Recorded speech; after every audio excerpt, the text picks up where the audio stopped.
Time to unveil my 2022 college football coaching power ratings. Next on this week's episode of Michigan Podcast. But there's going to be one team that's going to play solely as a team. No man is more important than the team. No coach is more important than the team. The team, the team, the team. Looks deep for Anthony Carter. Waits for it. Hit. Caught. Hey, they said you can't beat Ohio State. Now what? Brady gets terrific. Throws it, and a touchdown, Knight again. Schultz just before Brazil got him, and a leaping interception by Woodson. Harbaugh back to throw over the middle. Caught by Collier at the 5 on his feet. Touchdown, Michigan. On its way. It's good. He's 5'7", 179 pounds, a junior at Michigan. But Jamie Morris packs a wall of him, and he delivers for Bo Schembechler. And here's your first play. Pressure coming. Sack. It is Glenn Steele, number 81, who fought his way through the traffic. Option. And Robinson calls his own number, and he's going to score. Oh, an easy touchdown for Robinson and Michigan.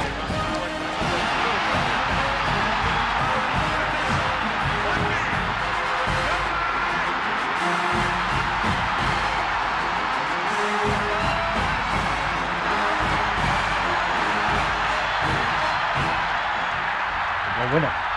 We're going to win the championship again because we're going to play as a team. And when we play as a team and the old season is over, you and I know it's going to be Michigan again. Michigan.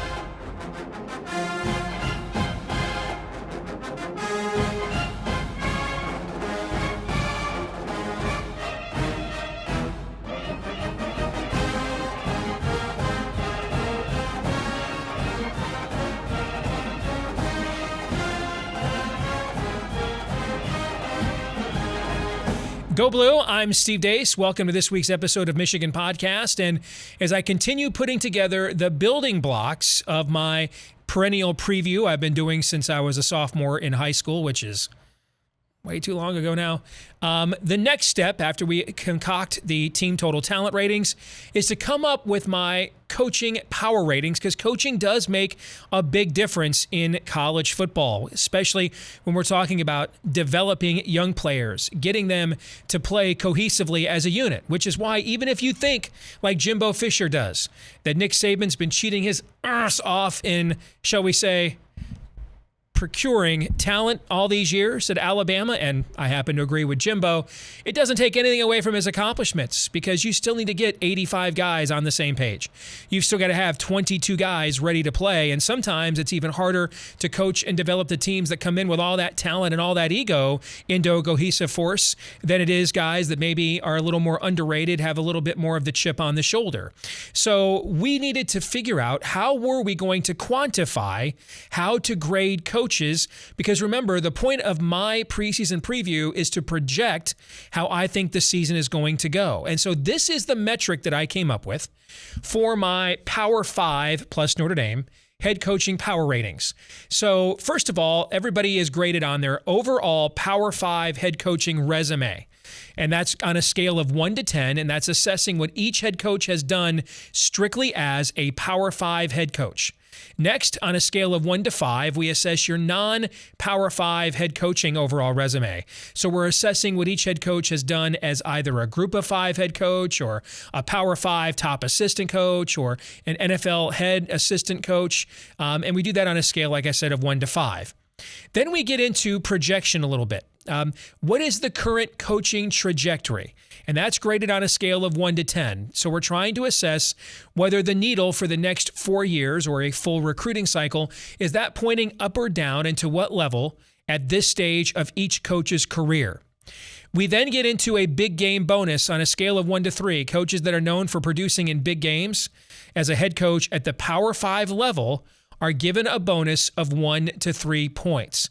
And then finally, we have a 3-point Hall of Fame bonus. And that is for coaches that are obviously destined for the College Football Hall of Fame. That's for college coaching only, based on their accomplishments up until this point. Meaning if they added nothing else to their resumes right now, would they be an absolute lock for the College Football Hall of Fame? If that is the case, then they were given 3 bonus points. So there's a total of 31 points possible within this metric. So that gives you the breakdown. Let me now show you the rankings, and we're actually going to show you how they were each broken down even by each of these individual criterias. So this year, the last couple of years, Nick Saban and Dabo Swinney have essentially been tied. This year, Nick Saban takes over as the clear number 1 in the college football coaching power ratings. Dabo Swinney is number 2. He's a solid number 2. And then things begin to bunch up a little bit. Jimbo Fisher, having won a national championship before, he's at number 3. Brian Kelly, who's done everything in college football other than win a Division I national championship. He won them at Grand Valley State back in the day. He's 4th. Mac Brown, because of the Hall of Fame bonus, is number 5. Kirby Smart, Lincoln Riley. Jim Harbaugh made a big jump this year after getting National Coach of the Year. He's back into the top 10. Kyle Whittingham of Utah and Ryan Day. Those are my top 10 coaches, and I think just about everybody would rank those right now as the top 10 coaches. You may disagree on the order, but you can see when you look at the far right column there, the point score overall is pretty close. Now, you might wonder, well, hey, these guys have the same score. Why is one guy ahead of the other? Well, what I used for the first tiebreaker is who had the highest current coaching trajectory. So their career looked to be more on the upswing. So in the case of Jim Harbaugh, because he's younger than Kyle Whittingham, and there's some talk that he was going to retire last year and might even retire after this season, he right now is just one spot lower on the current coaching trajectory, and that settled the tie between him and Jim Harbaugh. Well, what if they both had the same current coaching trajectory? Then I just subjectively made the call on who I would rate higher. All right, so that is the second tiebreaker. Finishing out the top 15, you see Mike Gundy of Oklahoma State there, Chip Kelly at UCLA, who had a bounce-back season, Kirk Ferentz at Iowa, Matt Campbell falls from number 8 to number 14, and then Paul Chryst of Wisconsin. That rounds out the top 15. We see Pat Fitzgerald there from the Big Ten, Mario Cristobal now at Miami. Dave Aranda was the biggest mover from year 1 to year 2. Obviously, rookie coaches get downgraded a lot because they don't have much of a Power 5 resume. But after the season Dave Aranda had, winning the Big 12 in his very first venture as a head coach, he made the biggest jump of any coach in this year's ratings from last year to this year. Second biggest jump is down there at number 29, and that's Mel Tucker at Michigan State, given what he did in his second season, winning Big Ten Coach of the Year. The next group of coaches we'll take a look at, you see Jeff Brom made a nice little bump up to 31. Tom Allen fell several spots after the season that Indiana had. Steve Sarkisian was one of the biggest droppers after the season that he had to debut at Texas. Sam Pittman at Arkansas, also one of the biggest movers from last year, one of the biggest mover-uppers, I should say. You may see coaches here on the list that are in italics. Those are first-year coaches. So right now, according to my ratings, Sonny Dykes at TCU, Brent Venables in Oklahoma, those are the 2 highest first-year coaches in the Power 5. All right, so that's what that means. Because obviously Mario Cristobal is at his first year at Miami, but he, having been at Oregon, coached in the Power 5. So these are guys that are in their first years in the Power 5. Sonny Dykes is kind of an interesting case, 10, 15 years ago, he coached for a few years at Cal, so he doesn't technically count. But because he came from the group of 5, I decided to go ahead and count him in that first year. Kalen DeBoer, if you're a Big Ten fan, you'll recognize that name. He was the Indiana offensive coordinator a couple of years ago. Then went out to Fresno State as head coach, and now he takes over at the University of Washington.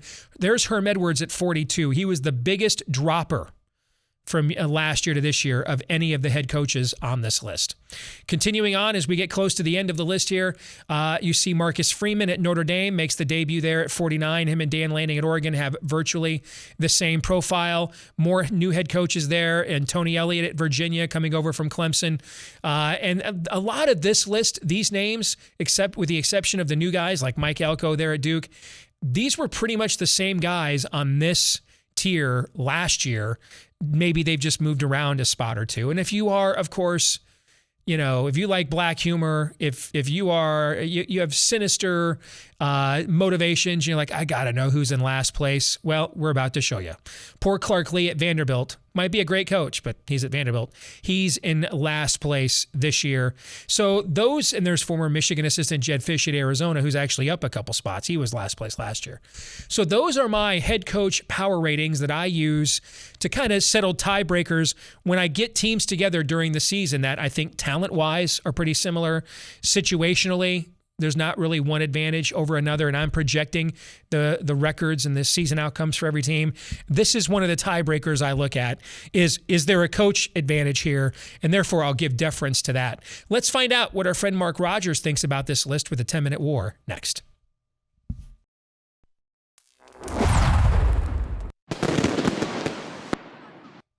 Time now for the 10-minute war, when we talk to perhaps the one and the only in the vast Bucknut universe, the one and only reasonable one. Our good friend Mark Rogers here, who of course has his own fantastic channel on YouTube, The Voice of College Football. And I'm telling you guys right now, with season win totals and early game lines, these are the loosest lines you'll get all year long. I'll be coming out with my first season win total best bets here over Memorial Day weekend, by the way. So look for that on our Patreon page at patreon.com/Michigan Podcast. But this is really the time of year you want to be digging into Mark's channel and get that preseason information from contributors all across the sport, all over the country. Get ahead of those markets. One of the reasons, you want to know why one of the reasons Mark's record during the season is so damn good? Because he sits here for the previous 9 months getting all this insider information on all these teams from all these contributors and correspondents all year long, and then it pays off September, October, November. Am I lying, Mark? That's the secret sauce, brother. I try to be a good listener. Yes, you are very good at that. You are very good at that. And of course, that scribbling sound is Mark taking notes. Remember that? Okay. All right. So, Mark, I have come up forth now with the second thing. I put together the framework building blocks for my preview that I do every year. Before I actually sit down and write it, I kind of want to have data, right? So last time we talked to you 2 weeks ago, we looked at the first building block where we just looked at the overall ceiling of talent for each team in the Power Five. This week we now look at my coaching power ratings, which I kind of use to settle ties when I'm projecting games. And I think that the talent's close, the situation's not really a big advantage from one team to the next.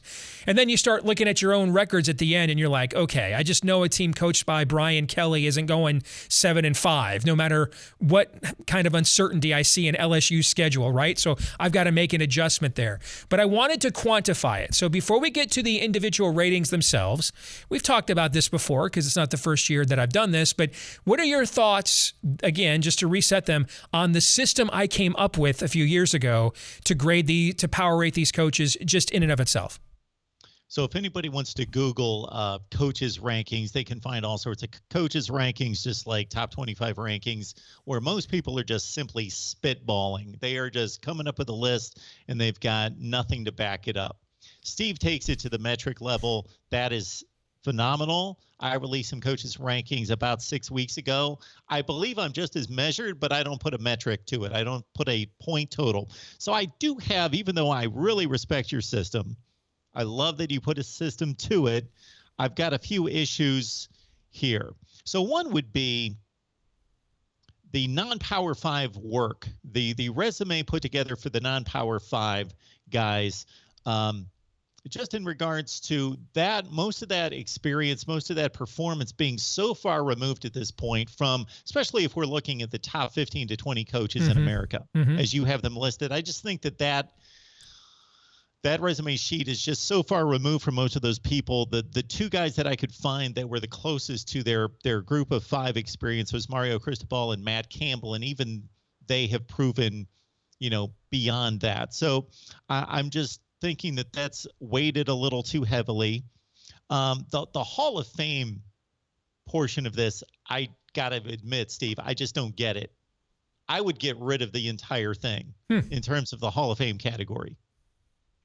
So let me discuss each of those. Okay. The reason I did the non-Power 5 head coaching resume is because the first year I did this, or the first time I did this, way downgraded, I should say, guys who've never coached before.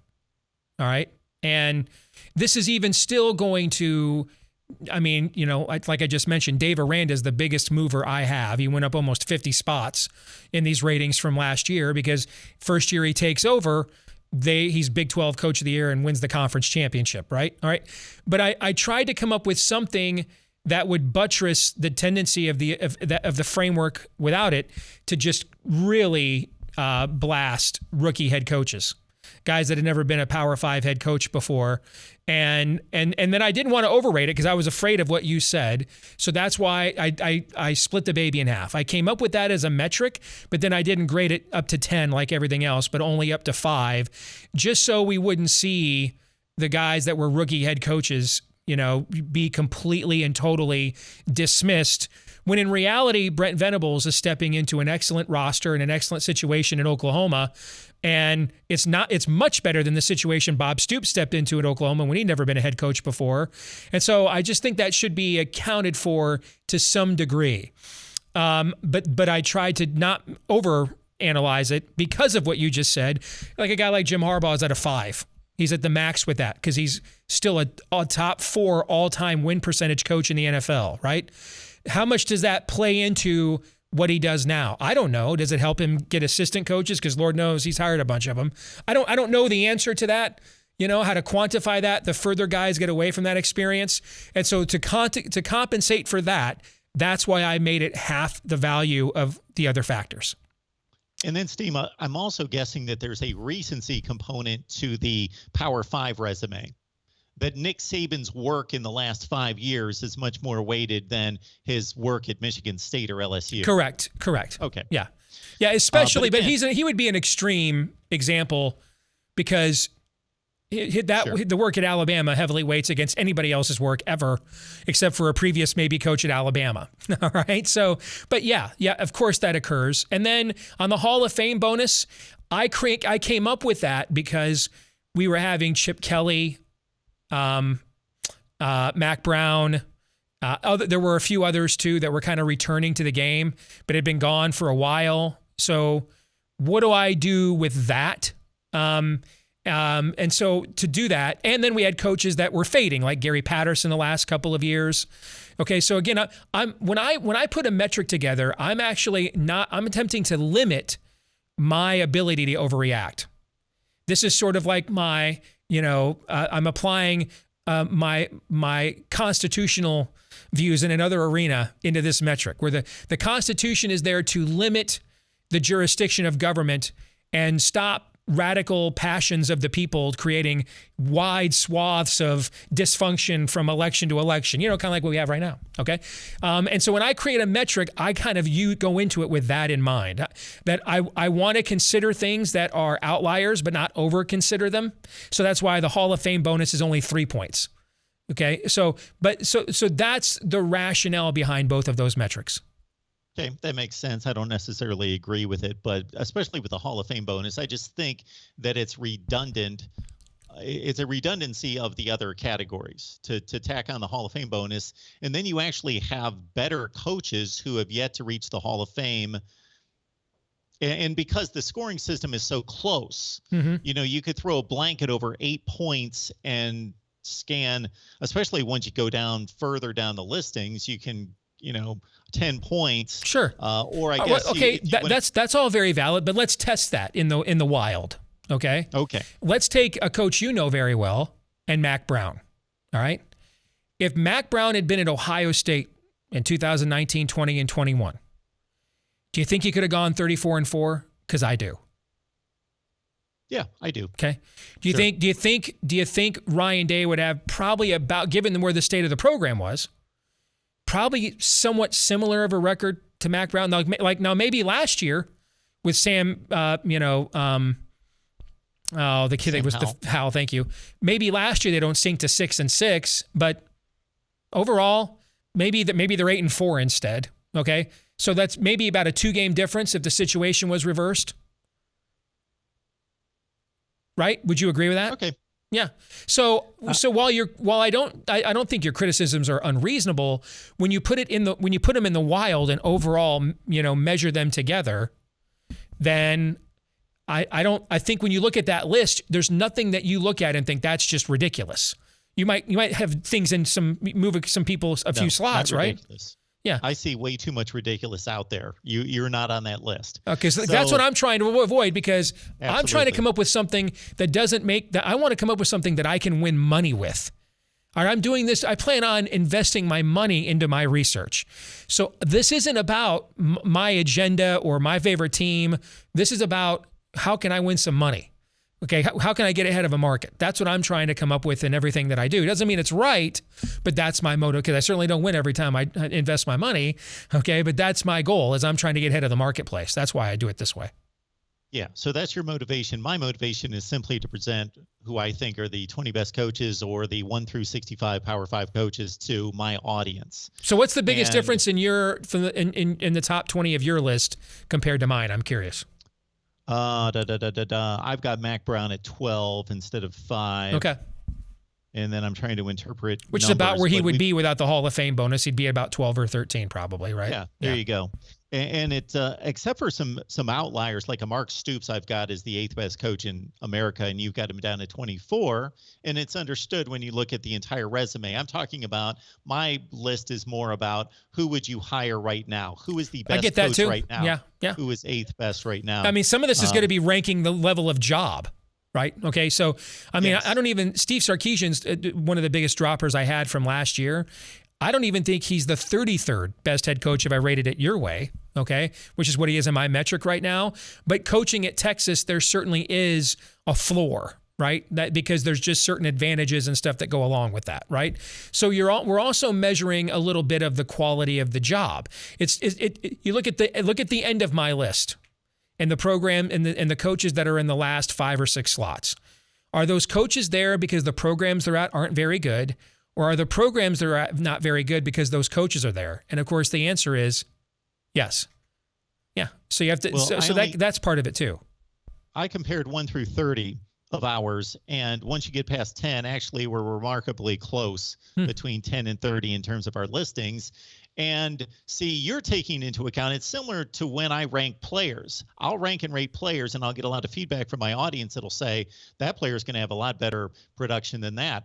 I try to, and I know this is impossible because it's a team game, say that if Tom Brady leaves the Buccaneers and goes to the very worst offense in college, in the NFL with the worst offensive line, that I am still trying to evaluate who Tom Brady is, not evaluate the offense and what his stats are going to be. So I'm trying to take the program out of it, which is nearly impossible, I understand, to rate Pat Fitzgerald and the resources he has at Northwestern versus Ohio State and Ryan Day. Yeah, right. Because that's the biggest difficulty. Like if the Michigan job came open tomorrow and we could hire any current Power 5 head coach to replace Jim without any restrictions, okay? Would Pat Fitzgerald be the 16th name on my list to replace Jim Harbaugh? No way.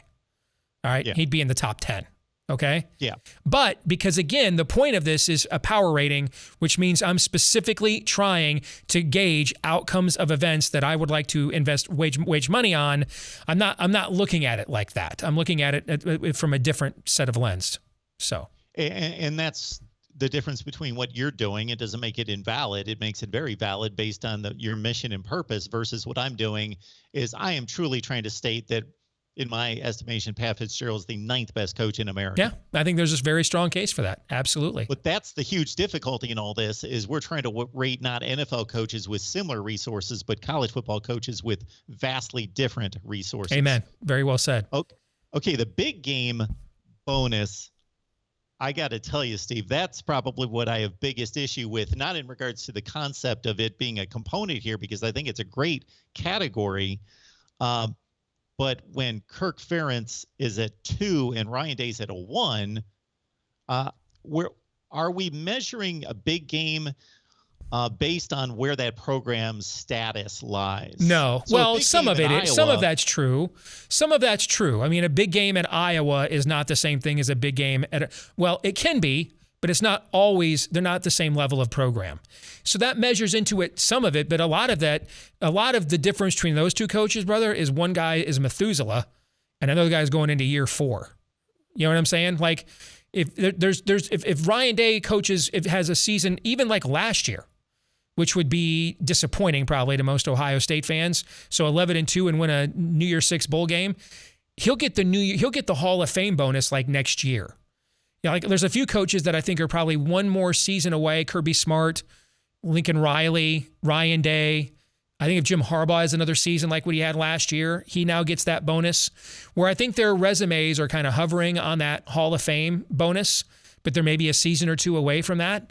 And I think when you look at trying to compare Kirk Ferentz or Ryan Day in that category, it really just comes down to Kirk Ferentz has been there since 1998. Or 1999, I should say. Sure. Okay, so that's a apples to orange comparison. Mm-hmm. So I get that. Now, Lincoln Riley versus Ryan Day, that's an apples to apples comparison. Mm-hmm. And to give Lincoln Riley an extra point versus Ryan Day, I'm not trying to be nitpicky, but that's a large differential in a 3-point category where I think Ryan Day's accomplished more at Ohio State than Lincoln Riley did at Oklahoma. It's close. Certainly he's gone to a national championship game. I just find some issue with that. The trajectory, you love Lincoln Riley at 10, and I know that has a lot to do with USC and the resources there. Yes. And him being a USC good has fit already there. shown that they are going to buy that conference, and provided they're all the way in on that, no one will be able to compete with that. If Lincoln Riley can be overrated and not be as good of a coach as we think he is, and it won't matter, because you're talking about a school where Ted Tollner still won a Rose Bowl there once. Okay, no one knows what the hell a Ted Tollner is. All right, so we're talking. You do, yes, but we're talking from a private school standpoint. They're the Notre Dame of the West Coast. I mean, the endowment, what they have, their resource. I mean, that's what Saban's pissed about. Saban's pissed off that a school with resources and boosters and an endowment that makes the University of Alabama look like a friggin' JUCO has finally decided, hey, this stuff's legal now. Let's roll. Okay. And that's what he's trying to do. He's sending a message to his boosters. Hey guys. All right. It was really cool when we were one of the only few games in town playing this, and Bubba's car lots could buy me some recruits. Now we've got one of the leading endowment universities in the frickin' United States of America has just decided to reset the market. So unless you guys want to be going 10-2 and 9-3 every year instead of winning the SEC, you guys need to now take it to the next level. Well, that's what they're going to do at USC. And tell me who is the other school that can compete with that. Not even Oregon can do it, because even with Nike there, Nike has to be careful to some extent. Why? Well, what's the thing I'm wearing on my shirt right here? What's that? What is it? What's that logo there? I don't have my glasses okay, on. That's a Nike swoosh at Michigan. I guess. You see what I'm saying? Sure. So even Oregon can't even go to Nike and say, hey, man, let's go to the mattresses, because Nike, while it's obviously has heavily supported Oregon, that's not their only focus. They are doing business with all kinds of other universities. So who's the second school to USC? And the fact that we can't sit here in this environment and clearly indicate who that is, to me, I mean, they're going to roll that conference and for the foreseeable future. Whatever they are this year is the worst they're going to be for the foreseeable future, I believe.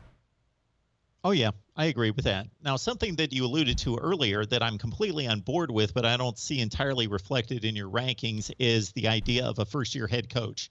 And basically, in my rankings, I kind of give them a neutral position. They haven't done anything. They haven't shown us anything in terms of wins and losses. We can give indications or get indications based on how they achieved as coordinators, or just how they've gotten off to a good or not so good start on the recruiting trail, something like that. There are indicators, but basically they're 0-0. Or for first-year head coaches, in the case of a Josh Heupel or Shane Beamer, they're off to a good start. Not a blockbuster start, but off to a good start. So my point being here is you'll see a lot of coaches' rankings where they'll take all the new guys and just put them down at the bottom of the league, the bottom of the whatever they're ranking. Yeah. I won't. I'll rank them higher than guys that I think are doing a poor job, because they've shown us their performance and it's not meeting expectations. That's a valid point.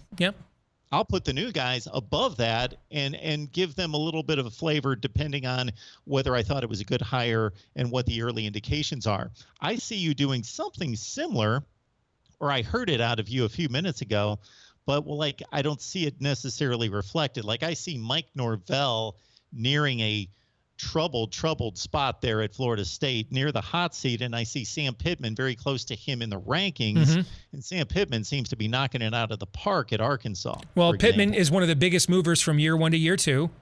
So, I mean, that was a coaching hire that everybody was like, what in the hell are we talking about? Secondly, offensive line coaches don't have the greatest record of becoming great head coaches, right? So, but Pittman is one of the biggest movers from year 1 to year 2. And this, again, is where the program comes into play. You just mentioned the situation at Florida State. That's probably the lowest it's possible for a Florida State head coach to be rated, which is, I think it's 42nd.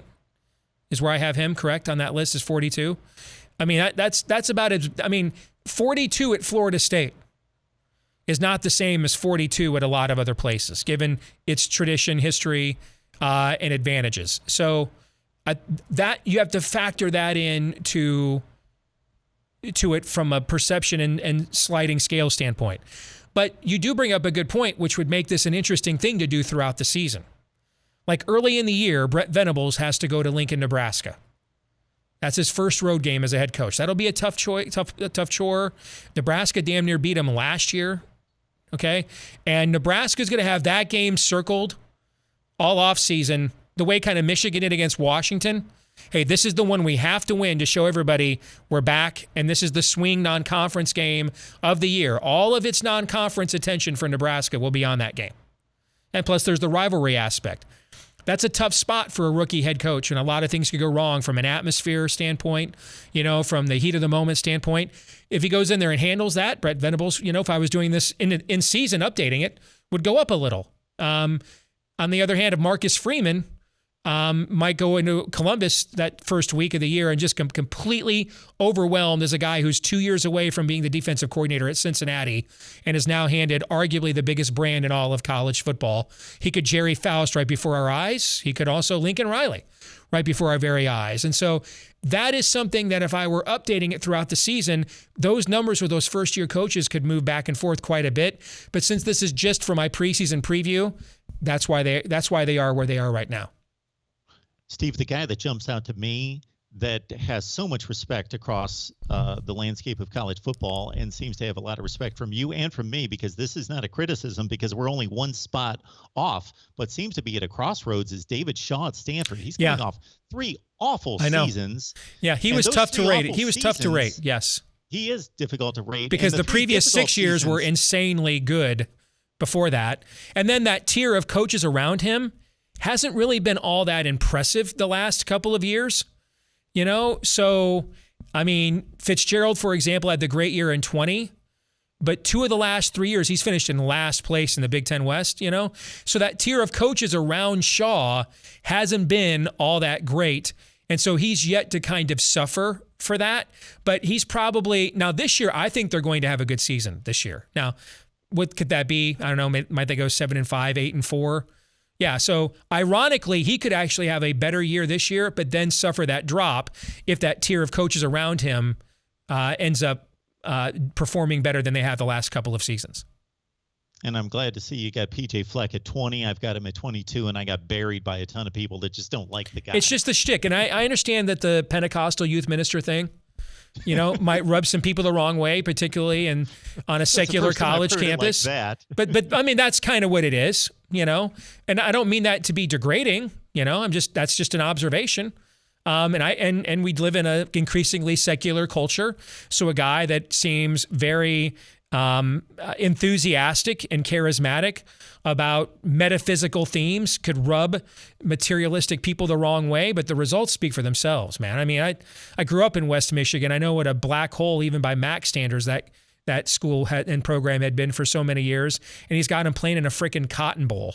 I mean, what he did last year with that Minnesota team, if it was not for Michigan and Michigan State in the seasons they had, he's your Big Ten Coach of the Year. All the injuries, Tanner Morgan played like dog poop all year long, and to end up on that team with 9 wins for that Minnesota team, that was a hell of a coaching job.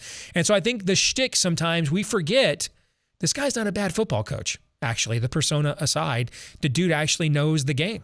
So anything else before we go? Last one would be Brett Bielema, and I'm not saying he's not correctly ranked. Again, I'm only one spot different on you. I just think it's intriguing in that he's in a difficult place to win. I've got a lot of respect for him. I think he's a solid coach, and we know what he did at Arkansas, which I think gets undervalued to a certain extent, but certainly had the great resume at Wisconsin, but that was set up by Barry Alvarez to a certain extent. So he just kind of he intrigues me for a lot of different reasons, and the personality included, and now what he's experienced in the NFL, and now bringing that to college football to see if he can add to what he's done in the past. Totally agree. Good stuff, Mark. Appreciate the conversation as always, man. We'll talk to you again soon. All right.